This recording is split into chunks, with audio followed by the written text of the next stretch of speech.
भगवान ने निवेदन किया था, मित्र सुदामा कभी समय लगे तो मेरी द्वारिका जरूर आना।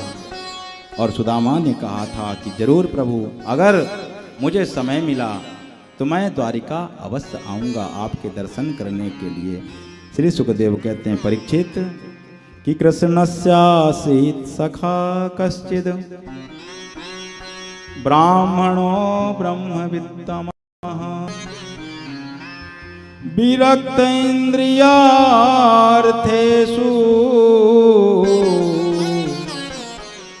प्रशांतात्मा जितेन्द्रियः। पूरे भागवत में जो उपमा सुखदेव जी ने सुदामा को दी, वो उपमा बड़े बड़े साधु संत योगी महानिषि ऋषियों को भी प्रदान नहीं की। क्या कहा? कृष्णस्यासीत् सखा। ये कृष्ण का सखा कैसा है? ब्राह्मणो ब्रह्मवित्तमः। ये ब्रह्म ही इसका वित्तम, यानी ब्रह्म ही जिसका धन है।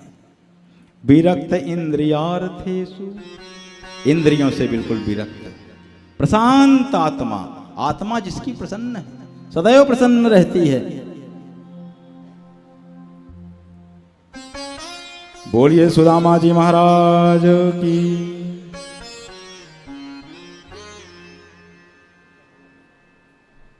अच्छा, श्री कृष्ण जी आए हैं।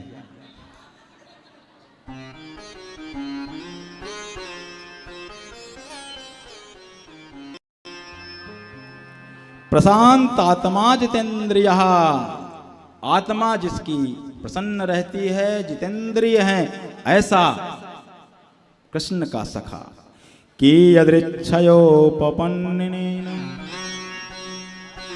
वर्तमानो ग्रहाश्रमे तस्य भार्या कुचैलस्य चोतछामा च यथा विधा। परम प्रशांत परम शांत वर्तमानो ग्रहाश्रमी, गृहस्थ हैं जो परमात्मा ने दे रखा है, जो भगवान ने दे रखा है, उसी में संतुष्ट रहते हैं। भिक्षा करते, 5 घर तक भिक्षा मांगते, कुछ मिल जाता तो खा लेते, कुछ मिल जाता उसी से जीवन चला लेते। और अगर उन 5 घर में कभी कुछ ना मिलता तो कोई बात नहीं, खेत में चले जाते। अगर खेत में कहीं कुछ बीज मिल जाता, बीज लेकर के आते, वो उसी को पका करके परिवार को चलाते। अगर कभी कभी खेत में भी कुछ नहीं मिलता था तो हरे पत्तों को खा करके ही अपना जीवन यापन करते थे। इतना संतोषी महात्मा, लेकिन कभी किसी से कुछ मांगते नहीं थे।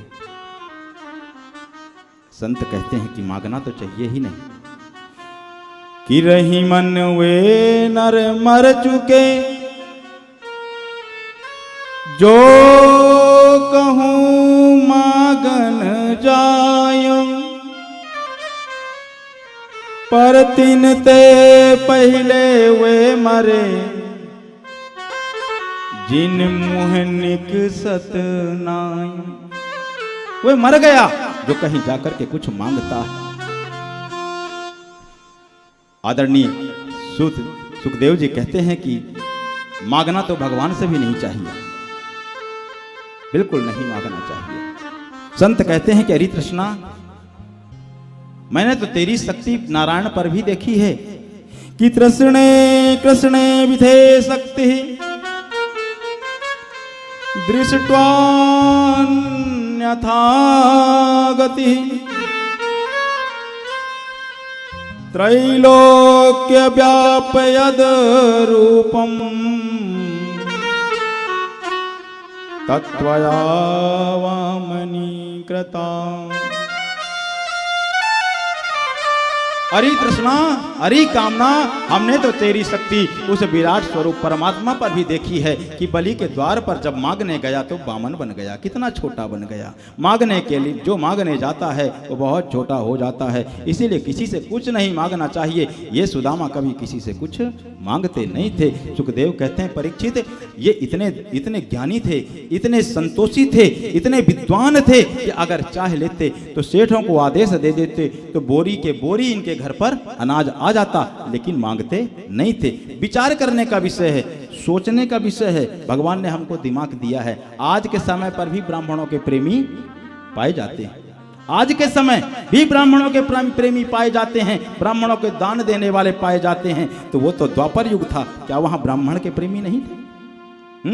राजा जैसे इतने राजा थे, ब्राह्मणों के पूरे जीवन को चलाते थे, इतना दान देते थे, इतना धन देते थे कि अजाचक कर देते थे। तो सुदामा भिखारी थे, लोग सुदामा को भिखारी कहते हैं, गलत शब्द है। श्री कृष्ण के मित्र को भिखारी कहना कितना बड़ा अपराध है, स्वयं विचार करो। कभी सुदामा को भिखारी मत कहना, कभी भी सुदामा को भिखारी मत कहना। सुदामा तो इतने संतोषी थे कि वह कृष्ण भक्ति में तल्लीन रहते थे। परीक्षित जो कुछ मिल जाता उसी में खा लेते।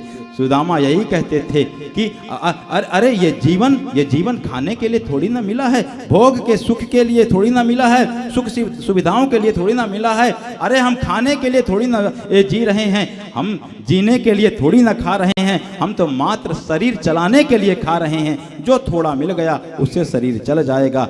इस उद्देश्य से जो कुछ मिल जाता सुदामा जी खा लेते।